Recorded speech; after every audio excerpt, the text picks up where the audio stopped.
Okay, so we are going to continue our coverage over the dawn of DC, where we pick up with Superman once again, and we pick up with an annual. Now, when it comes to this annual, it's trying to build up for a big event to come next year for DC Comics. That's all for Superman, a huge crossover event, which honestly, I'm kind of hyped for because we have not had a Superman crossover event in a very long time.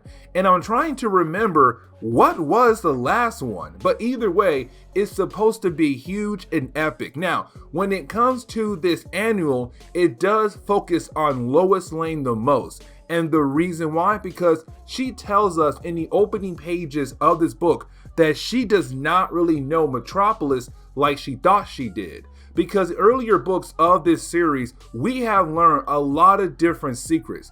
A lot of secrets about Lex Luthor, but that shows that not everybody knows about Metropolis, and that is a problem. Now with Lois Lane, she's now the editor-in-chief when it comes to the Daily Planet. Perry White is no longer there. And so while you have Superman fighting against the 1990s version of Toyman, there is a reason why I said 1990s, and I'll explain why later on. But while you have Superman dealing with Toyman Metropolis, you have Lois Lane asking her reporters, okay, what do we have lined up for tomorrow's paper? And here comes the big problem, because every single person is doing the same kind of story they have been doing for years and years and years. And for Lois Lane, that is not okay at all.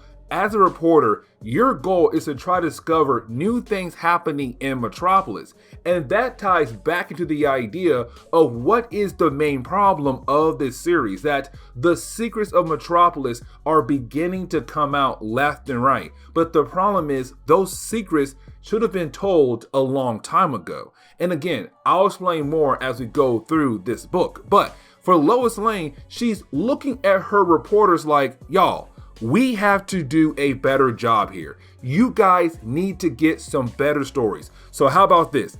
Everybody else is going to do a different kind of story they're not used to doing. And you have everybody angry at her because they're so used to doing one thing, they're not okay to try something new. Now, after that, you didn't have Jimmy ask her, okay, what do you want from me? And she says, you are going to be my eyes for my own report. Follow me. We're going over to Supercorp. And Supercorp is just LexCorp but rebranded. See, what happened was Lex Luthor was really down into protecting Metropolis, helping Superman protect Metropolis. But right now, Lex is locked away in prison. And so the best way to do that was to give the entire company over to Superman to use as a way to kind of help protect Metropolis. And so when it comes to Lois Lane, who's wearing a bad wig right now, and Jimmy Olsen, they head over to Supercorp to see what is the big secrets when it comes to this company. Now, when I say the big secrets, her main goal is to interview one person, and that will be Mercy, the person who used to be the assistant to Lex Luthor before he went to prison. And there is a good reason why. And the reason why, because in an earlier storyline, we had learned when Lex first arrived in Metropolis, he was trying to be a hero, kind of like Batman, but, you know, a lower tier Batman.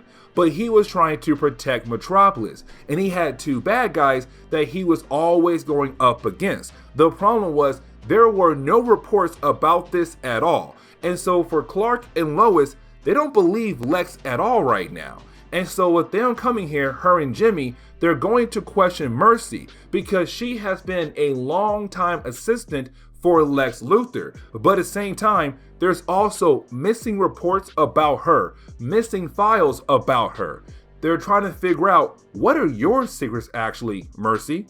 Now, when Jimmy and Lois do arrive, they are also confronted by Parasite. Now, Parasite was a bad guy of the week in an earlier storyline. As a matter of fact, when it came to Parasite, he was actually ripped apart, not literally, but forced to clone himself to make smaller parasites. Now, recently, he was able to reabsorb all those different parasites, but Now he works at Supercorp as the way to kind of give him a new life. Now, when it comes to Parasite, he has to constantly feed on energy. But when it comes to Supercorp, they were able to find a way to kind of feed him energy and to keep him calm at the same time, to feed him constant energy by giving him some kind of wristband that feeds him energy. And so he's calm. He's a calm character doing his job. On weekends, he has to go back to prison. But for now, he's just chilling, working hard. And this shows that the bad guys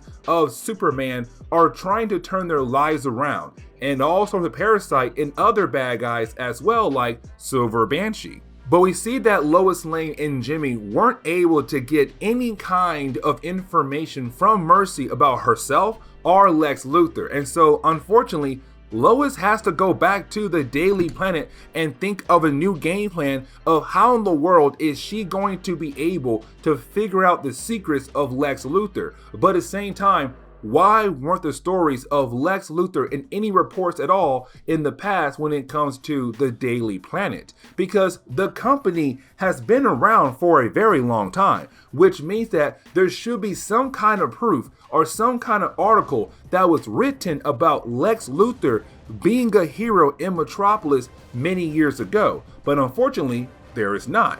And so she's trying to figure out what in the world is going on. Now, when it comes to Lois, she does have another reporter in her office, and his name is Steve. Now, usually, Steve does the sports articles for the Daily Planet, but like earlier, Lois said, do something different. And so he went to go visit Livewire, one of the many bad guys of Superman. Matter of fact, he stopped her in an earlier storyline, but apparently she wanted an interview to talk about Superman. And when it came to Steve, he went there, but he was not listening because, again, all he does is sports. So going there to a prison was kind of new for him. And so Lois said, you know what? I'm going to do your job. I'm going over to the prison to talk to Livewire to see that if she's able to give me any clues that could help me figure out this big secret. Now, when Lois Lane does arrive at the prison, they are nice enough to give her the ability to interview Livewire to hopefully see that she is able to gather some kind of clues that could help her down the road. Except when she does arrive to interview Livewire, there is another bad guy there. That would be Red Cloud, that came out of, I want to say, Brian Michael Bendis' run on Superman. Either way, when it came to Red Cloud, she was an old co-worker of Lois Lane and Clark Kent at the Daily Planet, but she was planning to kill off Superman, but she was caught by Lois Lane. Either way, you do have Red Cloud get very upset with the idea of Lois being there, because Lois was the one who basically said, oh, I know your master plan. You're trying to kill off Superman. And so you have Red Cloud try to attack Lois. But Lois is able to free Livewire, to use Livewire as a way to deal with Red Cloud. And so we do get a small villain battle here. Now, at first, Red Cloud is winning, but at the end of the battle, you have Livewire win the fight. And once you have Red Cloud be defeated by Livewire, you then have Lois Lane say, you know what? I have a good idea for you, Livewire. Let's say you're gonna come with me. And so we're seeing another bad guy along with Parasite and also Silver Banshee beginning the process of becoming good guys and no longer being bad guys. Now, once you have Superman deal with Toyman's, robots across the city, he does go to the old warehouse where Toyman used to work out of. And this leads into another problem because as soon as Superman arrives at the warehouse to look around, he realized that Toyman was not the one behind Toyman attacks, that someone else took control of Toyman robots and used them as a way to attack Metropolis. Because when Clark finds Toyman, he is tied up in his own warehouse. And Toyman said, I was caught off guard. Somebody used my tech to pretend to be me, but of course, try to get to you. And so is Clark wondering who in the world did that? He begins to look for clues around the warehouse. We then jump back over to the Daily Planet. When we do, we pick up with a bunch of interns looking through a bunch of old files to find any more proof that, hey, Lex Luthor was a hero in Metropolis. We do have some proof, or they're trying to find proof that Lex Luthor was a hero in Metropolis.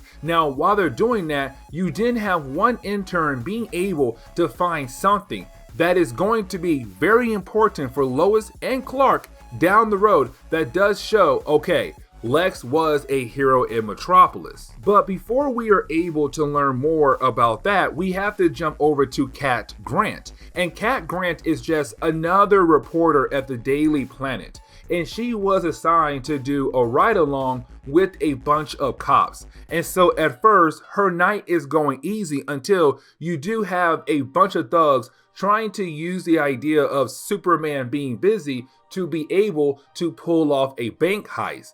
And they do try their best. Unfortunately though, they are stopped by Marilyn Moonlight. Now, we don't know much about Marilyn Moonlight. All we know is that she is another hero, and apparently she is going around saying that when it comes to Metropolis, it never has been safe for her.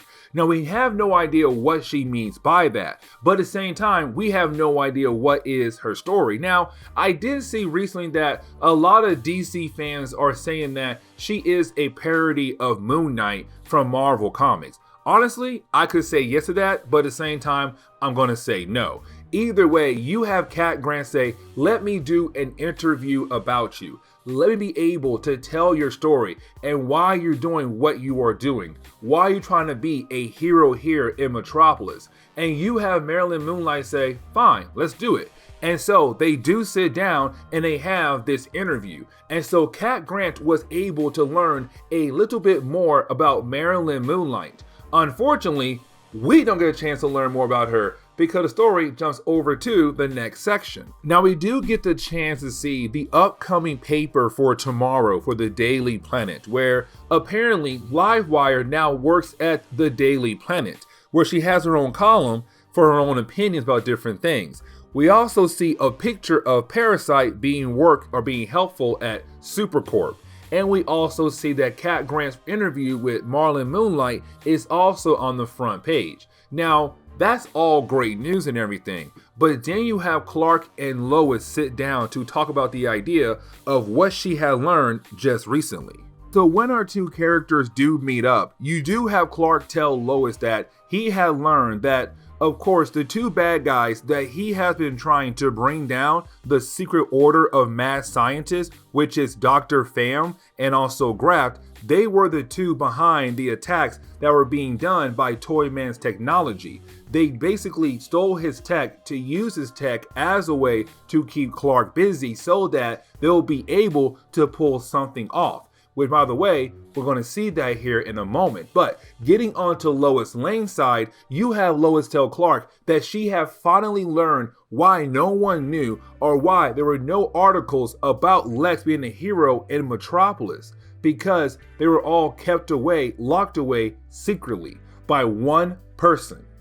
And that person is Perry White, the old editor-in-chief of the Daily Planet, their old boss, who's right now running for mayor. And the big question is, why would Perry White do that? Did Perry and Lex have some kind of deal? If that's the case, what was that deal? We then jump over to the Mad Order of Scientists. By the way, I think I called Dr. Pham a different name earlier, and I'm sorry about that. Either way, when it comes to the Mad Order of Scientists, Dr. Pham and Graft, well, they got their hands, they were able to kidnap and capture Lobo while Superman was busy. So you're left to wonder, how in the world were these guys able to capture Lobo? What in the heck is going on? Except we kind of find out what they're trying to do is get a blood sample from him. That is it, a drop of his blood. Besides that, they have no other purpose for him. And so once they're able to get his blood sample or blood drop, they're wondering if his race, the Zardians, are just like him in all kinds of ways, because they found something very unique about his blood. They also say his blood is kind of like a tracker. And that could be very important for the big, huge crossover that's coming out next year for Superman comics. And the reason why I'm saying that, because we jump over to Brainiac. It's been a very long time since we saw Brainiac. And when we do, this is where the story kind of ends on one heck of a cliffhanger. Because let's not forget, when it comes to Brainiac, what he usually does, he's a collector. He goes around to different planets across the universe and tries to collect cities of each planet across the universe. Now, let's not forget, when it comes to Lobo, he was supposed to be, the last person of his race, the last Zardian. Come to find out, that is not true, because Brainiac has a container that is holding a city full of Zardians that come from the home world of Lobo, which means that Lobo is no longer the last survivor of his race. But on top of that, Brainiac is going to use them as a way to figure out a dark secret of the universe. And apparently this dark secret, it came from the home world of Superman, Krypton. And we're left to wonder, what is that dark secret? And this is where we are going to end today's comic book video. So please leave me a like down below and subscribe. Also, if you have any suggestions on books I should read, well, please let me know in the comments below, because you never know, your suggestion could be a future video down the road. But guys, see y'all next time. Later.